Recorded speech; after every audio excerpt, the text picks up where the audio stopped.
My sister is infertile and I'm glad. I, 28F, have an older sister, Angela, 30F, whom I have never liked. She always had to compete with me, but never in a normal sibling rivalry way.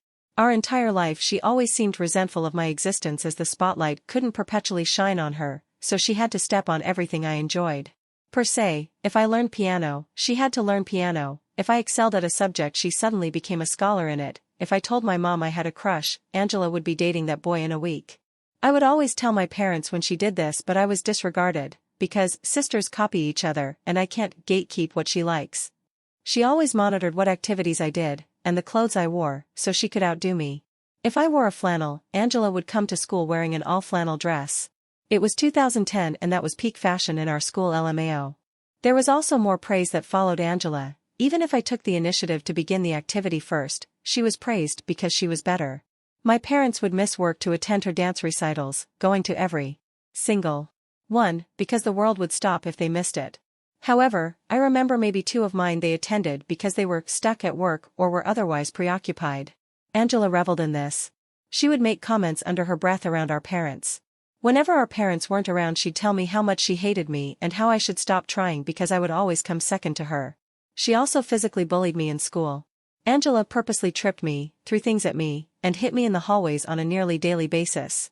The school had gotten involved multiple times, threatening Angela with suspension, and my parents fought it every time.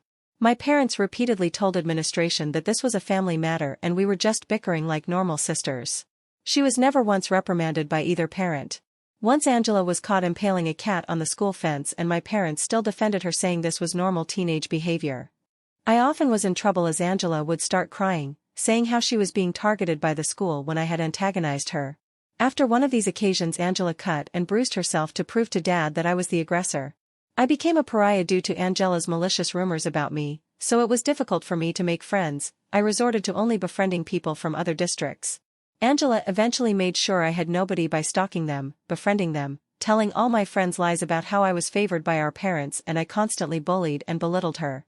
She even stole boyfriends of mine doing this, convincing them I was horribly mean and an awful person that copied her every move.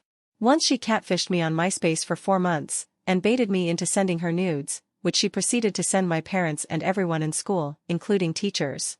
Later on, she told one of the boys I liked that those were actually her pictures and I had catfished her.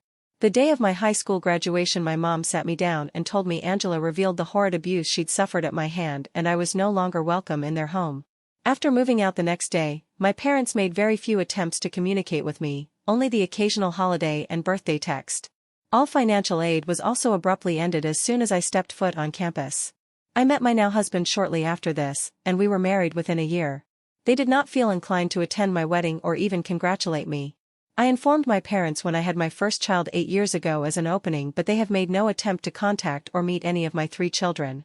Best I know of Angela now from what I've heard, is that she got married to one of the boyfriends she stole from me in high school, and she's been posting about her infertility issues and how she can't offer my parents their first grandbaby. After years of silence, I received a text at 8 this morning from my mother that I will copy and paste below. Hey, name, it's me, your mama. We haven't talked in a while and I surely miss you terrible. I wanted to let you know your sister just had a miscarriage earlier this week. Angie and Justin are struggling a lot right now. Send something a little sweet her way, I'm sure she'd appreciate it. Get back to me, I love you. I hate to say it, but I'm glad she's suffering. I'm glad she doesn't get to be a mother. If she tormented me for years, what would she do to a child? Especially a girl? I don't wish death on any baby, but I know in my heart that child would be damaged by her. I'm angry at my parents expecting me to have any sense of obligation to her. I don't even have any sense of obligation to them. They always believed her and dismissed me. I was always the problem child, and it's strange how my mother can be so warm to me when asking me to do something for my sister. Also the fact they cared more about my sister's now dead fetus than my actual children, who wonder why they only have one set of grandparents. I feel some sort of guilt for it, but I refuse to offer any condolences to my destructive narcissistic sister who has been justified in her bad behavior since birth. Maybe this will change her, help her develop empathy or any type of emotion that isn't hate or vindictiveness. If that happens, I would be more than willing to offer support, but until then I feel nothing but a small inkling of happiness that she's hurt. Am I awful for this? Update. Hey, I'm back with an update. I wanted to thank all of y'all sincerely for the comments, awards, and personal messages I've received. I feel very emotional knowing that my account of my childhood is finally being believed and met with warmth and support.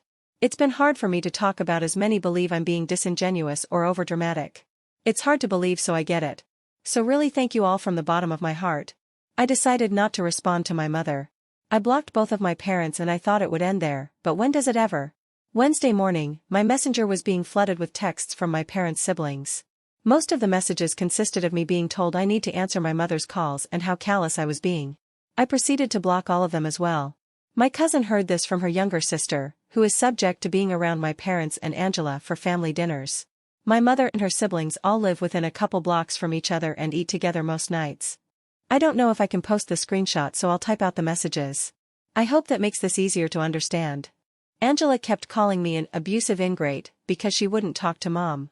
Mom said they need to start inviting me to family sh*t so she comes around to being a surrogate.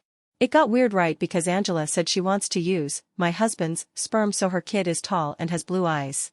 Then Mom was saying how they just need to be around her for like a year, then they can cut her off again or WTV.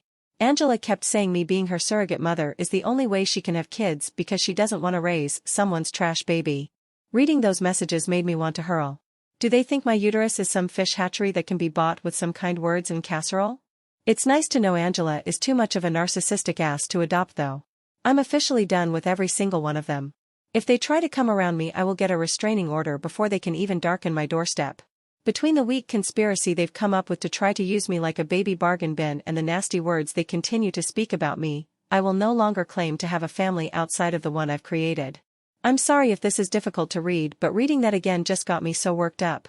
But y'all finally got the update you asked for, so that's the silver lining of this, I guess. Anyways, thank you guys again.